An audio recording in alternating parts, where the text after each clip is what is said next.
How is TYVASO DPI going to change my practice? Hello, I am Dr. Sandeep Sahay, a pulmonologist and co-director for the Pulmonary Hypertension and Chronic Thromboembolic Pulmonary Hypertension program at Houston Methodist Lung Center. I'm here to talk about TYVASO DPI, a first-of-its-kind dry powder inhaler indicated for the treatment of pulmonary arterial hypertension and pulmonary hypertension associated with interstitial lung disease to improve exercise ability. Because of its safety and tolerability, as well as convenience and high patient satisfaction, TYVASO DPI has influenced my approach to treating pulmonary hypertension. What is TYVASO DPI? TYVASO DPI is dry powder inhaler, which is similar type of drug delivery to what you may have seen in managing other lung conditions like asthma and chronic obstructive pulmonary disease. You may be familiar with TYVASO delivered using nebulizer. TYVASO DPI is the very same treprostinil medication in a dry powder form delivered by a much smaller and easier to use device. What makes TYVASO DPI an appealing delivery option for prostacyclin therapy in pulmonary hypertension? Prostacyclin has been a mainstay of treatment in pulmonary arterial hypertension for a long time. Traditionally, prostacyclin class medications have been delivered using a nebulizer, orally or parenterally, each with their own benefits and risks. TYVASO DPI is a small, simple-to-use inhaled treprostinil device that efficiently leverages a low flow rate to deliver medication evenly. TYVASO DPI does not require a strong breath to use, and it delivers treprostinil to the site of disease where it's needed most.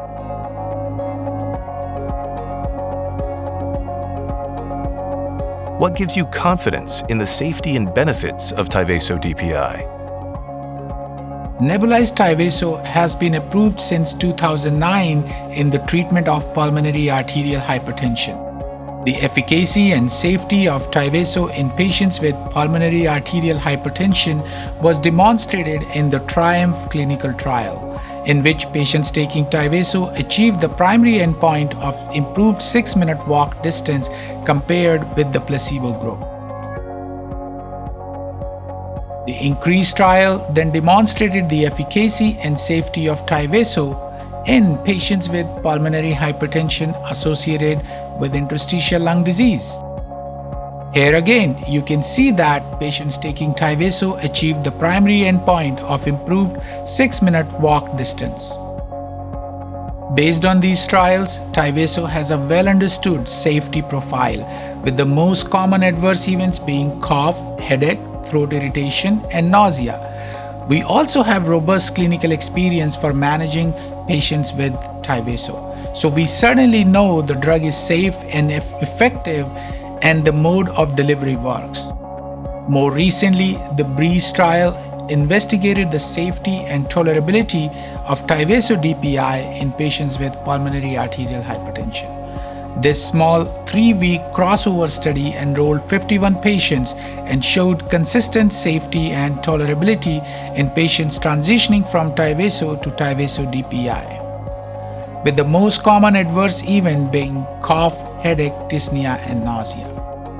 Patients also had additional improvement in efficacy after transitioning from TYVASO to TYVASO DPI, including an 11.5 meter increase in 6-minute walk distance at week 3.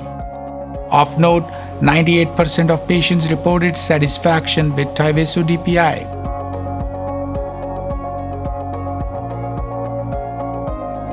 How do you anticipate TYVASO DPI will change your practice?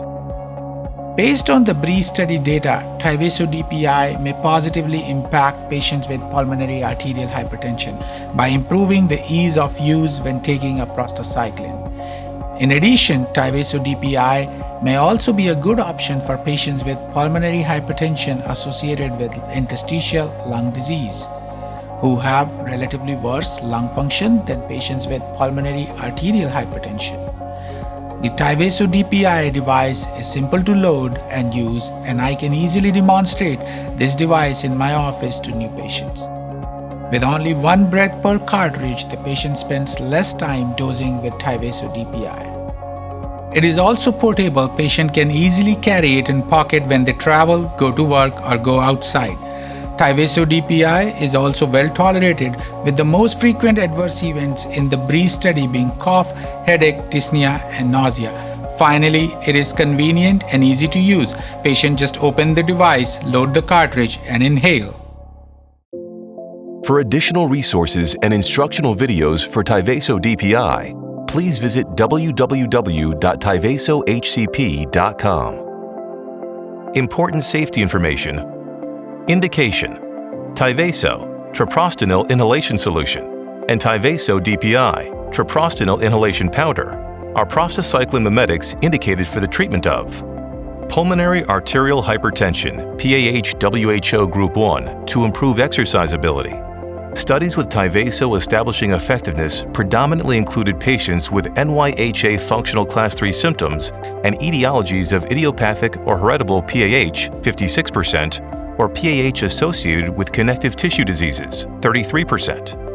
The effects diminish over the minimum recommended dosing interval of 4 hours. Treatment timing can be adjusted for planned activities. While there are long-term data on use of treprostinil by other routes of administration, nearly all clinical experience with inhaled treprostinil has been on a background of an endothelin receptor antagonist, ERA, and/or a phosphodiesterase type 5 PDE5 inhibitor. The controlled clinical experience with TYVASO was limited to 12 weeks in duration. Pulmonary hypertension associated with interstitial lung disease, PH-ILD, WHO Group 3, to improve exercise ability. The study with TYVASO establishing effectiveness predominantly included patients with etiologies of idiopathic interstitial pneumonia, IIP 45%, inclusive of idiopathic pulmonary fibrosis, IPF, combined pulmonary fibrosis and emphysema, CPFE 25%, and WHO Group 3 connective tissue disease 22%. Important safety information, warnings, and precautions. TYVASO and TYVASO DPI are pulmonary and systemic vasodilators. In patients with low systemic arterial pressure, either product may produce symptomatic hypotension. Both products inhibit platelet aggregation and increase the risk of bleeding. Co-administration of a cytochrome P450 CYP2C8 enzyme inhibitor, for example gemfibrozil, may increase exposure, both Cmax and AUC, to treprostinil. Co-administration of a CYP2C8 enzyme inducer, for example rifampin, may decrease exposure to treprostinil. Increased exposure is likely to increase adverse events associated with treprostinil administration, whereas decreased exposure is likely to reduce clinical effectiveness. Like other inhaled prostaglandins, TYVASO and TYVASO DPI may cause acute bronchospasm. Patients with asthma or chronic obstructive pulmonary disease, COPD, or other bronchial hyperreactivity are at increased risk for bronchospasm. Ensure that such patients are treated optimally for reactive airway disease prior to and during treatment with TYVASO and TYVASO DPI. Drug interactions, specific populations. The concomitant use of either product with diuretics, antihypertensives, or other vasodilators may increase the risk of symptomatic hypotension. Human pharmacokinetic studies with an oral formulation of treprostinil diolamine, indicated that co-administration of the cytochrome P450 CYP2C8 enzyme inhibitor gemfibrozil increases exposure, both Cmax and AUC, to treprostinil. Co-administration of the CYP2C8 enzyme inducer rifampin decreases exposure to treprostinil. It is unclear if the safety and efficacy of treprostinil by the inhalation route are altered by inhibitors or inducers of CYP2C8. Limited case reports of treprostinil use in pregnant women are insufficient to inform a drug-associated risk of adverse developmental outcomes. However, pulmonary arterial hypertension is associated with an increased risk of maternal and fetal mortality. There are no data on the presence of treprostinil in human milk, the effects on the breastfed infant, or the effects on milk production. Safety and effectiveness in pediatric patients have not been established. Across clinical studies used to establish the effectiveness of TYVASO in patients with PAH and PH-ILD, 268, 47.8%, patients aged 65 years and over were enrolled. The treatment effects and safety profile observed in geriatric patients were similar to younger patients. In general, dose selection for an elderly patient should be cautious, reflecting the greater frequency of hepatic, renal, or cardiac dysfunction, and of concomitant diseases or other drug therapy. Adverse reactions. Pulmonary arterial hypertension, WHO Group 1. In a 12-week placebo-controlled study, TRIUMPH 1, of 235 patients with PAH, WHO Group 1, and nearly all NYHA functional class 3, the most common adverse reactions seen with TYVASO in 4% and more of PAH patients, and more than 3% greater than placebo, were cough, 54% versus 29%, headache, 41% versus 23%, throat irritation, pharyngolaryngeal pain, 25% versus 14%, nausea, 19% versus 11%, flushing, 15% versus less than 1%, and syncope, 6% versus less than 1%. In addition, adverse reactions occurring in 4% and more of patients were dizziness and diarrhea. In a 3-week open-label, single-sequence safety and tolerability study, BREEZE, conducted in 51 patients on stable doses of TYVASO, who switched to a corresponding dose of TYVASO DPI, the most commonly reported adverse events seen with TYVASO DPI in 4% and more of PAH patients during the 3-week treatment phase included cough, 35.3%, headache, 15.7%, dyspnea, 7.8%, and nausea, 5.9%. Pulmonary hypertension associated with ILD, WHO Group 3.